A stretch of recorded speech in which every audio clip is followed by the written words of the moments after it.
Zach Rosenblatt here, NJ.com, here with Mike Kaye. Early week edition of the No Huddle Show. Normally, we would do our midweek on like Wednesday or Thursday, but it's kind of a weird situation because they played on Thursday. Doug spoke on Friday. They had off for a couple days. We just felt like it was the right time to jump in. It just felt right. It just felt right. Sometimes you just know. When you know, you know. We spoke to all the not all of them, all but Deuce Staley and Chris Wilson, the defensive line coach, all the assistant coaches on Monday. Some interesting stuff to come out of there. We'll get into that. But I mean, what's your impression of this coaching staff? Your first time kind of talking to all these guys. I personally really like talking to Jeff Stoutland. He has just some great quotes. I mean, I know you really enjoyed Corey Unlin, right? Safeties coach. Yeah, just in general. Position coaches add a lot of insight. Yeah, I mean, in my experience, assistant coaches are actually way more interesting than coordinators just because they deal with the players day to day. They also have a lot to say. They also clearly play favorites.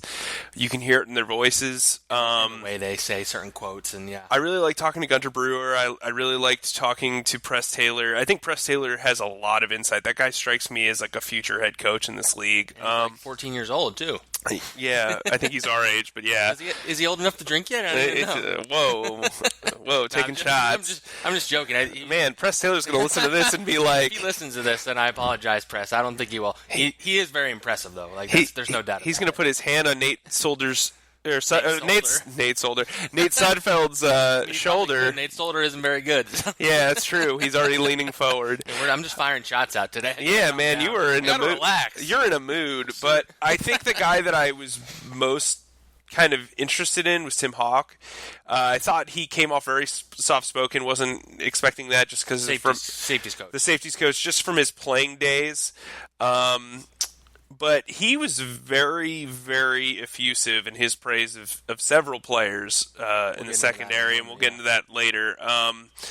Just overall, it was just a very interesting speed dating style press conference atmosphere. Yeah, like you said, I think we do learn a lot when we get into those discussions. Something that we probably aren't going to talk about now because we've already talked about it. Like Jeff Talon addressed the whole Stefen Wisniewski situation because it kind of has been floating out there. Steven got benched or Wiz. Why am I calling him Steven? It's not like I know him personally. He got benched for Isaac Samalo, and then he went on Twitter and talked to some reporters saying that he thought he was playing well and that he was benched, and it was because he had some other theories about why he was benched. And then all of a sudden people are coming up with these conspiracy theories. Doug Peterson said it was performance-based. If anybody knows why he was benched, it's Jeff Stoutland, and he was pretty adamant that he simply saw how Isaac Samalo was playing in practice and he thought he deserved to play more. He even had a great quote where he's like, "There's nobody in this room that's my brother-in-law or my son or anything like that. So whoever the five best players are going to play."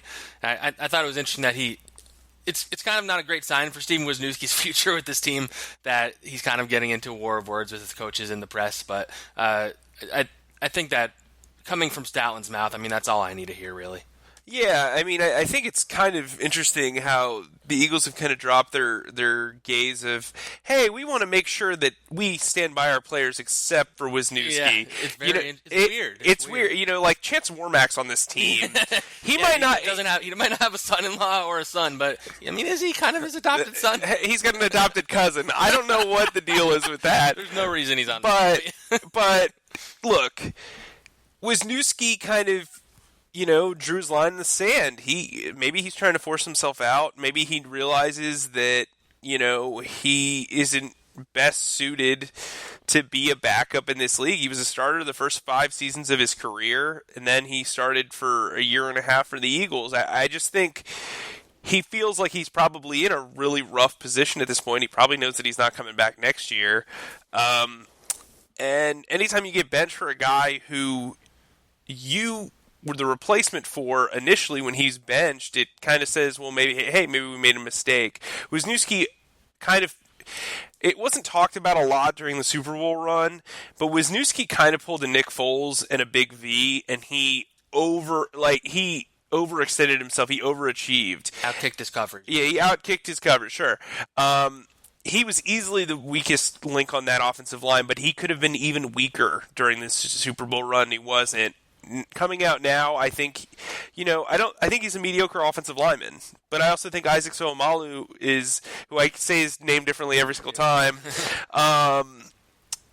is also a mediocre offensive lineman. The difference is he's got more upside. He's versatile. More room to grow, and he kind of shown that from week to week. Right. I actually think he'd make a really loves him too. Right. I think he'd make a really good right tackle if Jason Peters were to retire and they were to move Lane Johnson over to left.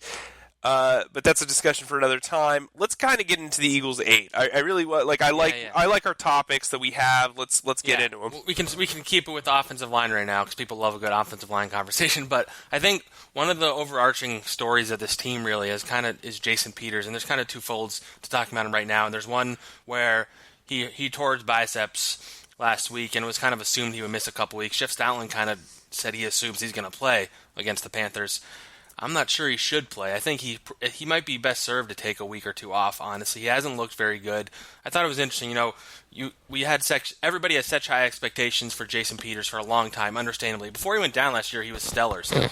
Like he was the Jason Peters of old. He just doesn't look like that anymore. And somebody asked Jeff Stoutland, like, are you concerned about where he's at? Like, is there a certain point where you just kind of accept where a guy's just not going to be the same anymore? And he kind of was like, he kind of hedged, and he was like, he's been going against the best defensive lineman, and it's hard to go against. Like, but before that didn't matter with Jason Peters. Mm-hmm. Like, I think that was kind of I don't know if he meant it to be that way, but I think it's kind of telling that he's kind of struggling against the better defensive ends in this league, and he's going to be going against them every week as the left tackle. And he clearly he hasn't played a full 4 quarters in like 4 of the Eagles' 6 games.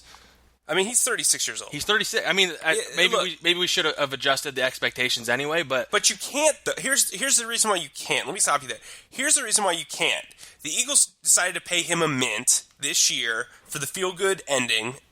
Some would agree he's earned it, or some would say he's earned it. I would be in that camp. Others would say, "Hey, we're trying to compete for a Super Bowl here. You could have allocated those resources to probably $11 million, 4 different positions and gotten pretty good role players." Look, you took the risk. You thought Big V played very well in the Super Bowl run. Yikes, now. I don't know what the solution is, but Jason Peters does not look like himself at all. He had a really good first game. I thought the game against the Falcons was fantastic. Good, but it's kind of been downhill since then. Right. He's had his quad thing. That's kind of is a factor when you're 36. Like, that stuff's going to come he's falling apart at the seams. Yeah. We know that. He shouldn't be playing a full game, which you kind of need. You don't really rotate offensive linemen. That usually doesn't work. Right. So. It's not normally a really good. Now, can they afford for him to sit? Sure. I mean, I think for a game they could. It's not the most ideal 2 games coming up for that to happen, I guess. I would want him at better strength against the Jaguars than the Panthers, yeah. The problem is he's going to go up against, with the Jaguars, not to get too far ahead of ourselves, he's going to go up against maybe the best guys like Yannick Ngakoue, who is the fastest player off the line I think I've seen since Trent Cole when he was younger.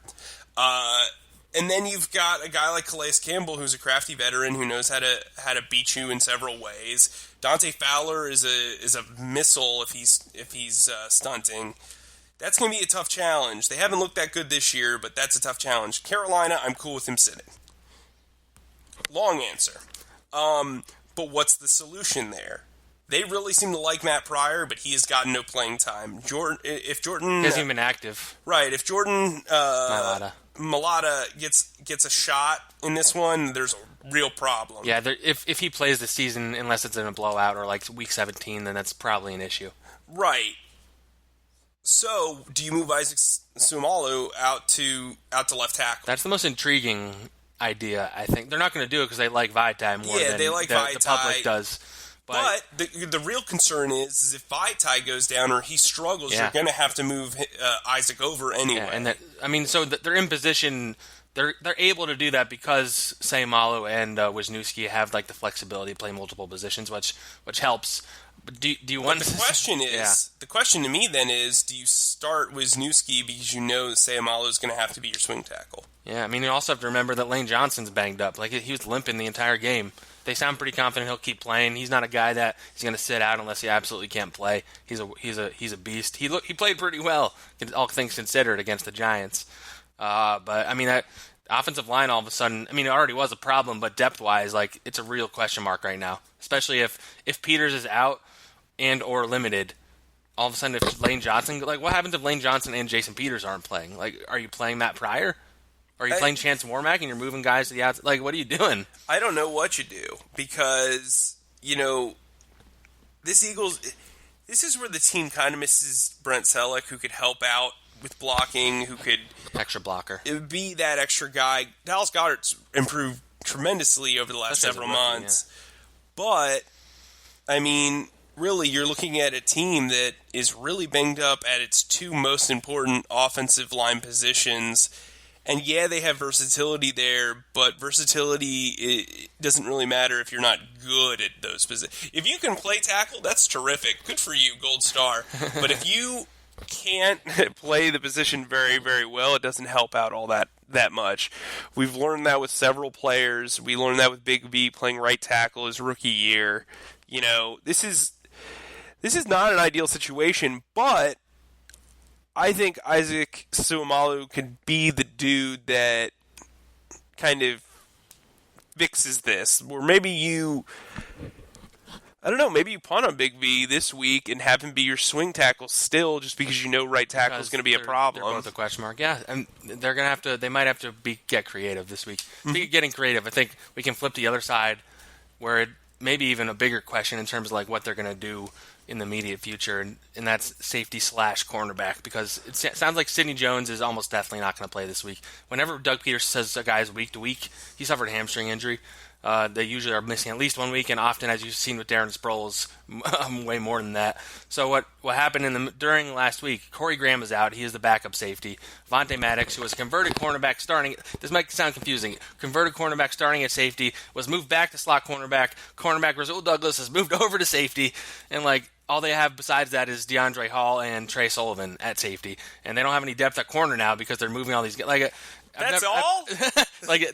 I've never seen anything like this, and they're not signing anybody. I don't get it. A trade has to be coming, right? I mean, you would think so.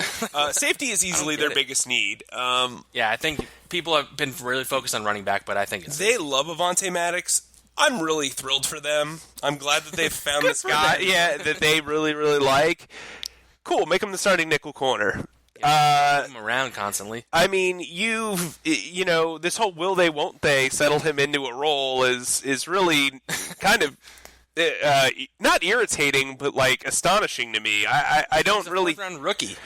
But they love him. Yeah. Let me tell you something. Wait, he might be really good. But... Hold on. Let me tell you something about. Do you remember Jamar Chaney? He was the middle linebacker they drafted out of Mississippi State. Seems like a million years ago. Oh, he's Mississippi State. Yeah. Piled up a ton of tackles. Was going to replace D'Amico Ryans. Was this huge deal. Everyone praised him.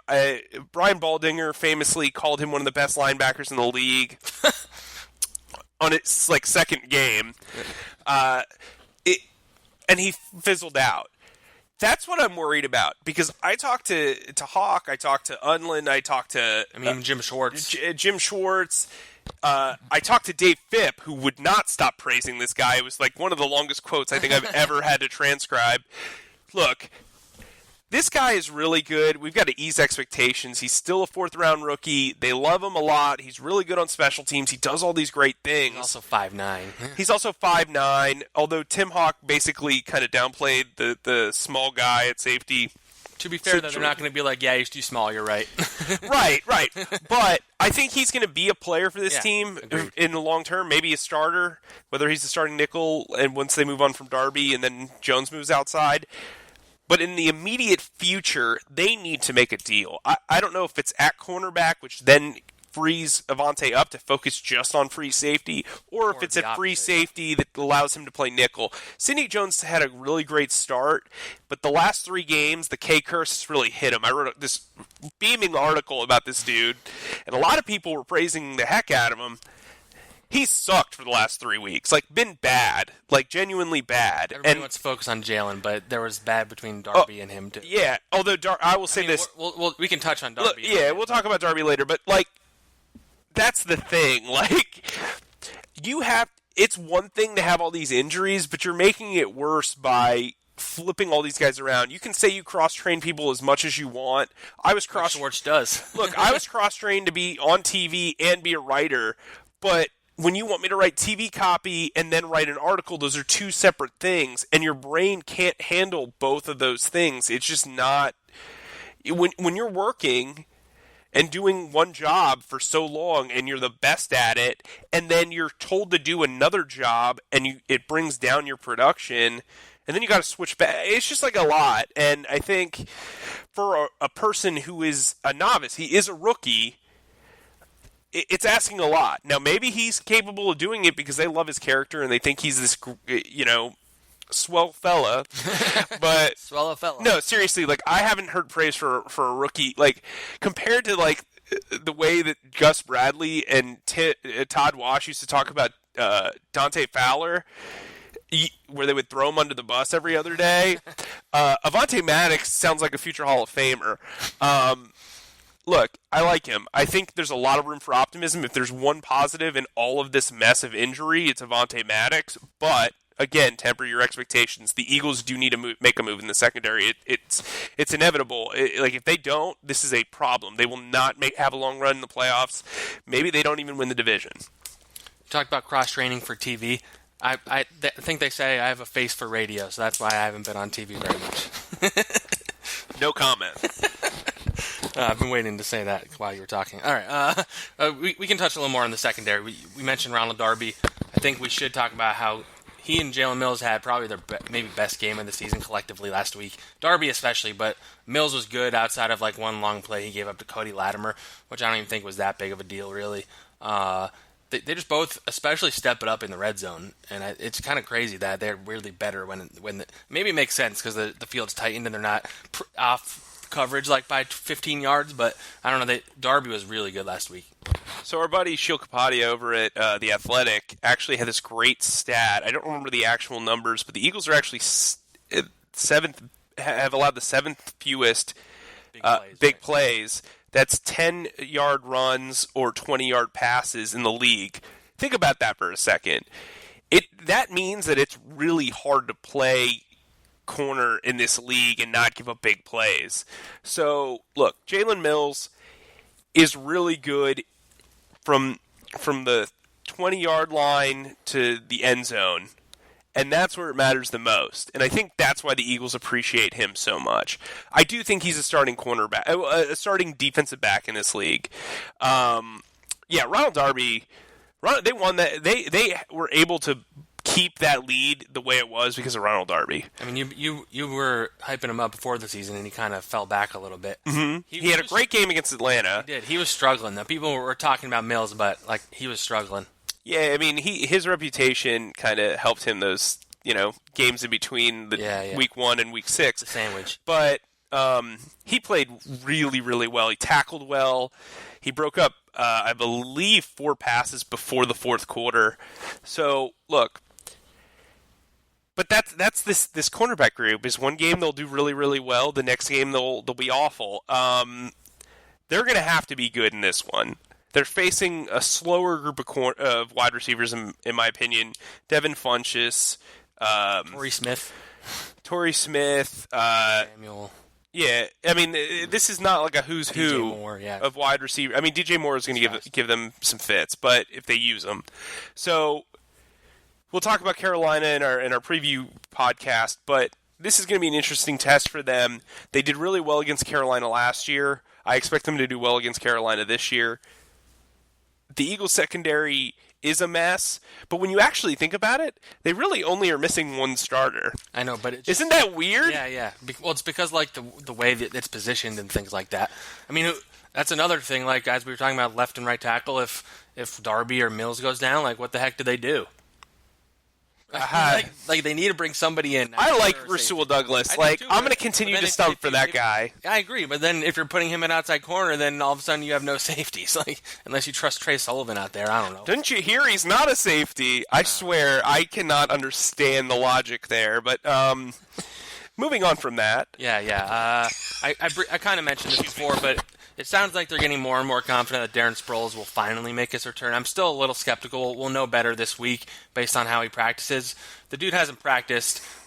He played in week 1. He got injured in week 2, and he hasn't practiced or played in anything since then. And he's 35 years old. I just don't know what you can expect out of him at this point. Even Dave Phipp, DeAndre Carter's been looking really good at punt returner, and Phipp was like, "Oh, we're going to give the job back to Sproles when he comes back." So, hot take. The hot take, all right? This is going to be a throwback hot take for this show. It doesn't matter if Darren Sproles comes back. Honestly, it doesn't. I don't think he makes that much of a difference. You saw him in the Atlanta game. He played well, but, really, we're at the point that now where you need that's a hot take. I think you're at the point now where no matter what comes, I wouldn't have him run the ball. I would literally just have him be the punt returner. I agree. They need a legitimate, either speed running back or power running back. Something that counteracts. And, yeah, because they're good change of pace backs. I think Clement can start. You just need that speed guy to switch things up, or the power runner. Or the pass catcher. LeGarrette Blount is averaging 2.5 rushing yards per attempt. Get him the heck out of Detroit. I mean, he makes trade a conditional 7th for him if he can bring his average up to 4.5. You give him the 7th. You need to do something. This team needs another element to this running game, and I don't think Darren Sproles is that right now. He's had a lovely career, but you can't trust him. And you know what? If he doesn't play this week, they're going to have egg on their face for not putting him in IR because you've essentially wasted a spot for 6 weeks, and on top of that, you've glossed over injuries to defensive tackle, safety, and corner, and not filled those spots while waiting for Darren Sproles to come back. That is a misstep, in my opinion. Yeah, it seems like they miscalculated that. Doug was pushing for it, especially. Maybe it falls on him. I mean, I don't know. Howie Roseman is the one that ultimately made the signing. But, yeah, I mean, at this point, he just feels like a sunk cost. And it stinks because he's a legend of the NFL. He's had one of the most remarkable careers I've ever seen. Yeah, it's insane. And, but expectations should be low. Well, and he's a guy who's dealt with injuries throughout his career. I mean, he's a 5'6" running back. It happens, but he's lasted as long as he has. DeAndre Carter's looked good as a punt returner. I don't really see what the benefit. Hamstring injuries linger, and even when you recover from them, sometimes it takes a while to actually really get there. Maybe that's where he's at. Maybe he feels good, but they want to still give him some time. I don't know. Yeah, I mean, they have so many injured guys and they have so many needs right now that there's just roster spots they could be filling. But they got DeAndre Hall though. Yeah, that was another thing. Why'd they even get him if they don't even trust him enough to play him at all? So what I was told was by Hawk, because I asked about it. He said that they're trying to get. He hasn't played a lot in the NFL on defense. He hasn't. They're trying to get him adjusted to the defense at his own speed. But then why add him? Yeah. They can't afford to just give out roster spots to developmental end of the roster safeties. I mean, they cut Trey Sullivan for him. Trey Sullivan knows the defense and has been around, and you cut him. Gave up a conditional 7th round pick for Hall. He probably would make it to the practice squad. And they've had Hall active for every game. He's got 0 tackles. I mean, what? It's confounding. I mean, he physically looks the part, but that's only going to get you so far. Yeah, he's got a great laugh too. But other than that, look, he's got good size. Really long arms. Really long arms. But you have all these injuries, and at some point you need to say to yourself, hey, maybe we risk him to the waiver wire because, look, you're playing 3 defensive tackles on game days, and one of them's Fletcher Cox. If Fletcher Cox goes down, your defensive tackle depth is, oh my God, you have no one. No one. You're playing 3 safeties a game. You played 4 linebackers against the Giants. Enough. There are some guys on here that don't necessarily need to be on this roster right now. They have Josh Adams. They didn't play a single snap the other day. He got the one. Remember they did the swing and he Oh, really? Yeah, he lost a yard, I believe. But You got Kamar That Aiken. was the week before. That wasn't against the Giants. Oh, you're right. I'm sorry. Yeah, no, he didn't. My play, brain. He didn't play against the Giants in a week. I mean, they beat the Giants, so it doesn't. He matter. did. Oh, you know what it was? He played on special teams. Yeah. Kamar Aiken, your guy Kamar Aiken. Like, why is he on the roster? They have 6 wide receivers on they this. Don't play Shelton Gibson. Like what are they doing? I don't get the end of. They've not done a good job with the end of the roster, which is somewhere they did really well last year, I think. Sure. All right, yeah. Let's keep moving. So, speaking of roster stuff, Mike Rowe said that it sounded like he expects Mike Wallace to return this season. And later when you talked to Gunter Brewer, it sounded like Mac Hollins is probably coming back too. I mean, it's good. If they can get both in the back and have some level of depth at receiver, that's a good thing. They'll have 8 wide receivers. I mean, you have to cut guys. But, but I don't know what you can expect from Mike Wallace at this point in his career. He didn't really show much before. But, I mean, he has the speed, and that's what they signed him for. If they feel like he can bring that speed in Week 11 when he's back, fine, whatever. Mac Hollins hasn't really shown much. He's been banged up. I mean, these guys are probably better than Jordan Matthews and Kamar Aiken. I don't know. I can't your lack of enthusiasm for Kamar Aiken is kind of measured with your lack of enthusiasm for Mac Hollins. So it's like I can't figure out who you dislike more. I don't dislike either of them. They both or not like impressed by yes, more. Not impressed. Unimpressed. I don't know. I mean, and if they bring both of them back, that means that's their 2 injured reserve slots they're using up, and they have to cut 2 guys. I'm assuming it would be Kamar Aiken and somebody else, maybe Josh Adams or another receiver or something. I mean, what do you think about it? I mean, Mac Hollins will come back sooner, and he could probably help right away, you would think. I don't know. People are pretty high on him, but I haven't seen it yet. I liked him as a prospect. He was okay last year. Is he better than Kamar Aiken? Probably. Is he better than Sheldon Gibson? Maybe. They certainly seem to think so. I mean, he's better on special teams. I think that's why you bring him back. I mean, you're already missing Maragos and Maragos eligible, and we haven't heard anything about that to come off. I imagine he doesn't play this year, though. Yeah, I mean, it doesn't look good. Yeah, but, again, Mike Wallace would be, you think Mike Wallace would be helpful, but he had no catches in his first 2 games. Or the preseason. He had 1 catch in the preseason. Right, so it's like, wow, we're going to build up these hopes and dreams. Everybody keeps talking about Mike Wallace. Mike Wallace is going to suddenly... That's why I wonder if they're banking on him is why they haven't made any moves whatsoever right now, on offense. Maybe, but that's a really foolish errand to run. Well, yeah, I agree. I'm just I'm trying to figure this out right now. Why they have the collection of talent they do at certain spots. I mean, I think the linebacker group's played very, very well. You haven't really had to deal with a lot. I mean, yeah, they have injuries to backups. I think the defensive line. Gary's been banged up. Yeah, the defensive line has played very well despite missing Derek Burnett for a game and then Haloti Ngata for a couple of games. I don't know. I just think they're shortchanging the defense, and it's pretty evident. And they've added these They have 6 wide receivers. And then they're all active. They're all active. Excuse me. Dying over there. Coming down with a cold. Sorry, cold on Carolina week. To me, it doesn't make any sense. I also don't understand why they have 6 linebackers, but they're playing 3 defensive tackles and 3 safeties. Clearly, I have an issue with this, but it's weird roster construction this year. Yeah, it's.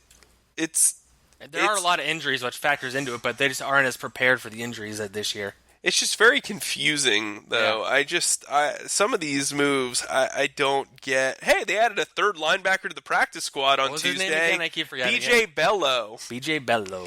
Not to be confused with Brie Bella, but yes, exciting stuff. That's the move they needed to make. The fans are going crazy. Hey, they still have Rick Lovato. Hey, he's good. Yeah, he is. Joshua Perkins. He hasn't played in a while, actually. But wow, I'm sorry, guys. They also still have all their offensive linemen who they're not going to use. Yeah, this is just a weirdly constructed roster. Let's move on because I'm done talking about Kamar Aiken. Let's look big picture.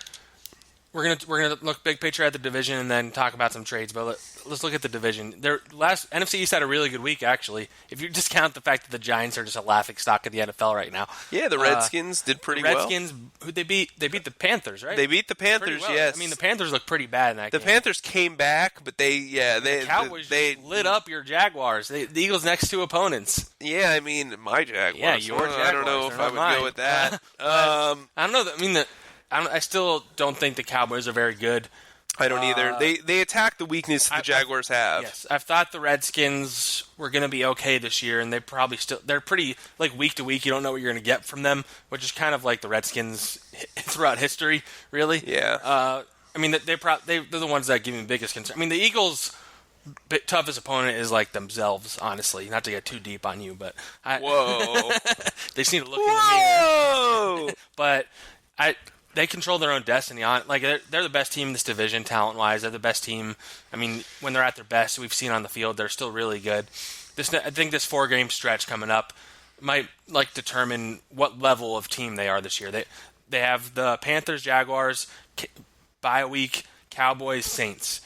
Those are three of the. That's the gauntlet right there. Three teams that are expected to be contenders this year, and if they can go 2-2, 3-1 in that stretch, I think you're feeling pretty good going into the final stretch where you only have division games and the Texans and the Rams the rest of the way. The rest of the schedule, they should be able to get to 9 or 10 wins, and that's going to win the NFC East. But if they go 1-3 in this stretch, then I think you can start being concerned. And it's a tough. If that one wins against the Cowboys, maybe you're okay. But if you want to look at this team as a Super Bowl contender again, I think we're gonna find out these next 4 weeks just if they're legit or not. Low-key storyline. Speaking of the Texans, Nathan Peterman actually did the Eagles a solid because he threw a pick six, and the Texans were able to beat the Bills. Every team that the Bills have beat the Eagles. So look at that. That's a surefire win in Week 16. Look, Dallas found the weakness that the Jaguars have, and it's going to be a weakness that Nelson Aguilar and Zack are going to be able to exploit to the 10th degree. If you attack the center of the field, the Jaguars can't stop it. They just can't. Their safety, Barry Church has never seen a zone coverage that he's understood. Tashawn Gibson freelances. Telvin Smith freelances. Miles Jack is phenomenal, but he is brought down by the lack of understanding of the rest of the defense. Their starting nickel corner is out. DJ Hayden. You can attack the center of the field. Dallas did that. They did it to perfection. They have Cole Beasley. That made a lot of sense. That was their kryptonite. That's what made the game. The Panthers, I really like Christian McCaffrey, but he's starting to become extremely one-dimensional as a running back, in that he is basically a wide receiver who runs the ball. Cam Newton just doesn't look like Cam Newton anymore. These should be wins for the Eagles. I mean, you said it. I think you tweeted out they don't look as intimidating anymore during those games. They don't. This is if they can win the next 3 games and maybe take a letdown to the Saints because on the road, which is inevitable. Environments in I think the Saints game is probably their second hardest game of the season. The other one being the Rams. Yeah, the Rams would be one, and then I would say the Jaguars would be their third, but now that I'm seeing the Jaguars falter a little bit and they're starting to finger point and do all that stuff, that's a really young locker room. That can fall apart. You got Bortles back to being bad Bortles. I know that locker room very, very, very, very well. That could be a really bad situation moving forward. If they can go to London and win that game. Because to me, the London game is kind of like where they just put their cleats in the ground and establish themselves, hey, we're the team. We are the team in the NFC East. There's nobody who's going to mess with us. The Redskins are going to play the Cowboys this week. Whoever wins that game is going to be the team that probably contends with the Eagles throughout this whole race. But, look, the Eagles are in position to control their own destiny, like you said, and I think they will. Yeah. We're going to be in Europe next week. It's exciting stuff. I'm looking really. I've been to Italy. I've never been to London or Paris. I'm going to Paris after for a couple of days. Italy's in Europe, by the way. Spoiler alert. Well, I've never been to London or Paris. What I'm saying, I've been to Europe, just not those two. I'm very excited. I'm very excited. It's going to be my second time. Wembley's incredible, but we'll talk about that next week. Yeah. But, what else you got for me? Yeah, we'll close on this. There's a couple of big names. It's kind of this time of the year this happens, whether they're true or not. Big names are thrown around. Teams that are losing are talking about, putting everybody on the block for ridiculous amounts of return. We can run through a few names. We can throw our quick thoughts. And then we're not talking about Hapuli Vaitai. Struggled real hard to say that. Halapuli Vati Vaitai. Yeah, that's a big name. Okay. You see, that was. I'll just do the rest. I'm an expecting father. I've got to get the dad jokes down. Yeah. So, man. Okay. But we'll start with one who's. It seems pretty ludicrous that they would trade him. Patrick Peterson on the Cardinals. Like he's still really, really good. If they're going to trade him, I imagine it takes at least a first-round pick, right? Yeah, I would think so. If the Eagles are going to make a splash, he's a guy you make a splash with. He could become a centerpiece of this defense. He's under contract for a while. They're going to lose Ronald Darby this offseason probably if they don't want to re-sign him. He's the best player on the market in theory, but there's no way he gets traded. They've done a solid job of maneuvering without premium picks. Maybe they trade both the second-round picks for Peterson. They also have a long-standing history of trading with the Cardinals. So Kevin Cobb. Yeah, Kevin Cobb. So look, I think it's doable. I think it'd be foolish on their part, but sometimes teams panic. And they want to prolong their careers by saying, hey, like GM Steve Keim might say, hey, look, we're calling this a rebuild. It's cool, Well, it's like what the Raiders did with Khalil Mack. Just made no sense. And they gave up a second-round pick to get rid of him, basically. So that's true. And he's been amazing for the Bears. But that's the level of player Peterson is, I think. So, but yeah, we don't need to dwell on that too much. I don't think that's actually a realistic possibility. But what else you got? Amari Cooper. There's been a lot of development since it first came out that they might be shopping him. He's very intriguing. He kind of just feels like an Eagles type player they would go for. A guy who kind of felt the expectations have been reduced a little bit since he came out. Kind of like Alshon after a few years of injuries with the Bears, and. He's young. He would complement this receiving core really well, but he also is going to make like $13 million next year. And apparently, the Raiders would ask for a first-round pick in exchange for him. Yeah, they're not getting a first-round pick. They're not getting that. They might not even get a third. Part of negotiations is you say ridiculous shit like that. Sorry, I didn't mean, maybe whoa, maybe we'll bleep that out. Stuff like that, and I don't know. I just there's no way they would actually ask for a first-round pick. If you can get Amari Cooper for a second-round pick, I'd be interested in that. Yeah, I would be too. They have two of them, and you're not going to get somebody better than Cooper in the second round. Maybe a conditional second-round pick if they're really pending an extension before the draft. I don't know, whatever. I know a lot of people are excited about him. I'm not. I think he's a number 2 wide receiver, thinly veiled as a number 1 wide receiver. But he doesn't have to be a number 1 on this team. Team. But he doesn't need exactly. So yeah, I think he would be a huge addition. That said, I don't think it happens. It's not really. I don't expect them to make a blockbuster trade. No. I think that's exactly how he wants you to think. Right, Namdi silence. I do think they will make a trade, though. They have to. Well, let's stick with the Raiders because there's another guy who makes a lot more sense. Would be less headline grabbing, but Carl Joseph, he'd be the safety, one. I think they drafted him in 2016 in the first round. Gruden has openly talked about how he thought the Raiders messed up with the way they've drafted a defensive back. He's talking about his players like that. Yeah, they benched Garen Connolly too.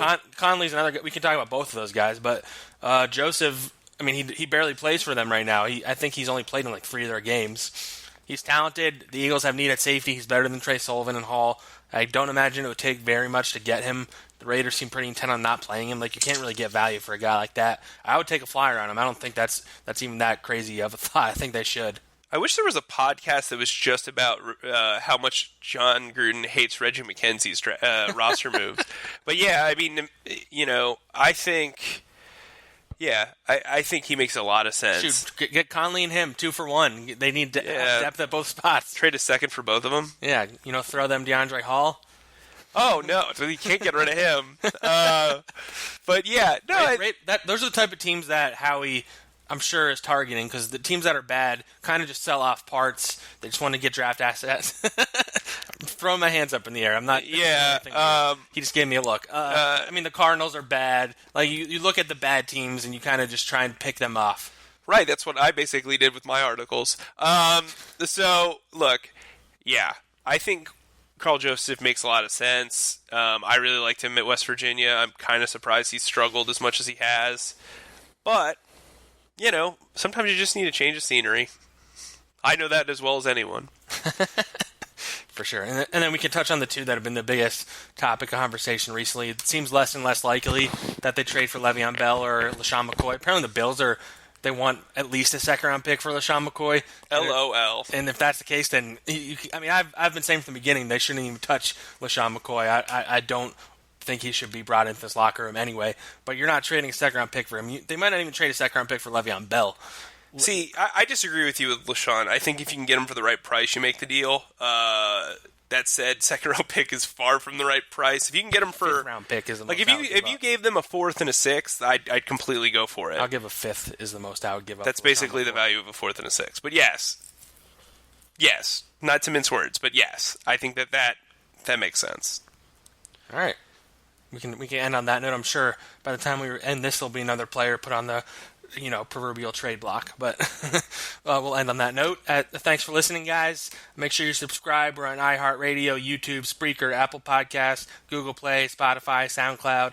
Follow us on Twitter. Ask us questions. Write us reviews. And thanks for listening.